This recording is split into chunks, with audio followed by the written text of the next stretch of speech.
ಲಕ್ಷಣ ಅತಿ ನೀರನ್ನು ಬಿಟ್ಟುಬಿಡು. ಈಗ ನೋಡಿರಿ ಕೊಯ್ಲಾದ ನೀರು ಹೆಚ್ಚಾಯ್ತು, ಈಗ ಅತಿ ಬಿಟ್ಟುಬಿಡ್ತಾರೆ ಮಳೆಗಾಲದಲ್ಲಿ. ಬಾರ್ಡರ್ದಲ್ಲಿದ್ದಂಥ ನದಿಯ ದಂಡೆಯಲ್ಲಿದ್ದಂಥ ಊರಿಗೆ ಎಲ್ಲ ಹಾನಿ ಹಾನಿ ಹಾನಿ, ಬೇಸಿಗೆ ಹಿಂಗೆ ಹಾನಿ, ಮಳೆಗಾಲಕ್ಕೆ ಹಂಗಾನಿ. ಪ್ರತಿಯೊಂದು ರಾಜ್ಯದಿಂದ ಮಳೆ ಆಗ್ಯದ, ಉತ್ತರದಲ್ಲಿದ್ದ ಪರಿಸ್ಥಿತಿ ಅದ. ಇದು ಒಂದೇ ನಮ್ಮ ಕೃಷ್ಣಾದ ಒಂದಂತಲ್ಲ, ಕೃಷ್ಣಾದಕ್ಕೆ ಅದು ಕಾವೇರಿ ಉತ್ತರ ಭಾರತದಲ್ಲೂ ಸಹಿತ ಅಲ್ಲೂ ಅನೇಕ ನದಿಗಳು, ಸತ್ಲಜ್ ಇರಲಿ, ರಾವಿ ಇರಲಿ, ಮಧ್ಯ ನದಿ ಇರಲಿ, ಎಲ್ಲದ್ರ ಜಾಗಗಳಿದ್ದಾವೆ.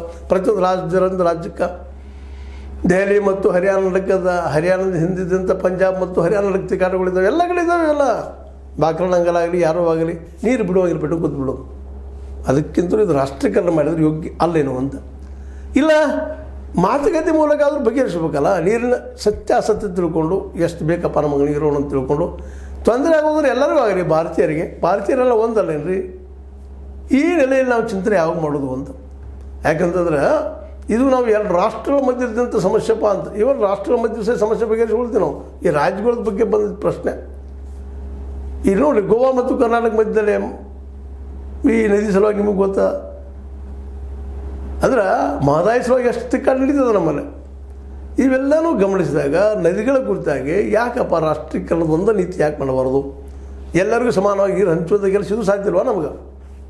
ಅಲ್ಲಿ ಪರಿಸ್ಥಿತಿ, ಅಲ್ಲಿ ಎಷ್ಟು ನೀರು ಸ್ಟೋರೇಜ್ ಆಗ್ತದೆ ಎಂತೂ ಲೆಕ್ಕಕ್ಕೆ ಆಗುತ್ತೆ. ಇಂಜಿನಿಯರ್ಸ್ ಅದಕ್ಕಾಗಿದ್ದಾರೆ. ಯಾರಿಗೂ ಇದರಿಂದ ಅನ್ಯಾಯ ಅವರು. ಒಮ್ಮೆ ಎಲ್ಲರಿಗೂ ಅನ್ಯಾಯ ಅಂದರೆ ಎಲ್ಲರಿಗೂ ಆಗಲಿ, ಎಲ್ಲರೂ ನೀರು ಇಲ್ದಂಗೆ ಆಗಲಿ. ಮಹಾರಾಷ್ಟ್ರದವ್ರು ನಮ್ಮಲ್ಲಿದ್ದ ಡ್ಯಾಮ್ ನಮ್ಗೆ ಹೆಚ್ಚು ಅನ್ನೋದು ದುಡ್ಡು ಯಾರ್ದ್ರಿ? ಮಹಾರಾಷ್ಟ್ರದಲ್ಲಿ ಡ್ಯಾಮ್ ಕಟ್ಟಲಿ, ನಮ್ಮ ಕರ್ನಾಟಕದಲ್ಲಿ ಕಟ್ಟಲಿ, ಆಂಧ್ರದಲ್ಲಿ ಕಟ್ಟಲಿ, ಮತ್ತೊಂದು ಕಟ್ಟಲಿ. ಮತ್ತು ನಮಗೂ ಆಂಧ್ರಕ್ಕೂ ತಿಕ್ಕಾಡ್ಲೈತಿ, ನಮಗೂ ತೆಲಂಗಾಣಕ್ಕೂ ತಿಕ್ಕಾಡ್ಲೈತಿ ಕೃಷ್ಣಾ ನದಿ ಸಲುವಾಗಿ. ನಾವು ಈ ಸಂದರ್ಭದಲ್ಲಿ ಮಾತಾಡುವಂಥದ್ದು ಏನಪ್ಪ, ನಮ್ಮ ಚಂದ್ರಿಗೆ ಅವರು, ಅಶೋಕ್ ಚಂದ್ರಿಗೆ ಅವರು ಅಂತ ಹೇಳಿದ್ದಾರೆ ನಮ್ಮ ಪ್ರಾಧಿಕಾರದವರು. ವಿಶೇಷವಾಗಿ ಅವರು ಏನಪ್ಪ ಅಂತಂದ್ರೆ ಡಿ ಕೆ ಶಿವಕುಮಾರ್ ಅವರಿಗೆ ಇನ್ನುಳಿದವರಿಗೆ ಮನವಿ ಮಾಡ್ಕೊಂಡಿದ್ದಾರೆ.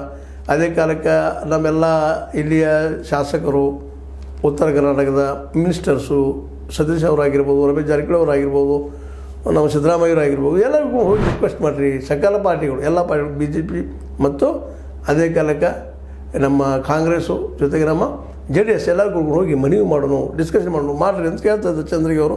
ಇದನ್ನು ಮಾಡಿದ್ರೆ ಅವ್ರು ನೀರು ಬಿಡ್ತಾರಾ ಅನ್ನೋದೊಂದು ಪ್ರಶ್ನೆ ಅದು. ಇರಲಿ, ಮನವಿ ಅದ್ರ ಮಾಡಲಿಲ್ಲ ಅನ್ನುವಂಥದ್ದು ಅದು ಸರಿ. ಆದರೆ ಇವಕ್ಕೆಲ್ಲ ಒಂದು ಪರಿಹಾರ ಏನು, ಶಾಶ್ವತ ಪರಿಹಾರ ಏನು? ಪ್ರತಿ ವರ್ಷ ಇದ್ದಿದ್ದೇನೆ ರೀ, ಮಳೆಗಾಲ ಬಂತು ಪ್ರವಾಹ ಬರ್ತೈತಿ, ಅದಕ್ಕೆ ಗಾಬರಿ ಆಕೈತೆ ಮಂದಿ ಎಲ್ಲ. ಕೃಷ್ಣಾ ನದಿ ಅಂತಿ ದೊಡ್ಡ ಹಾವಳಿ ರೀ, ಹಳ್ಳಿಗಳು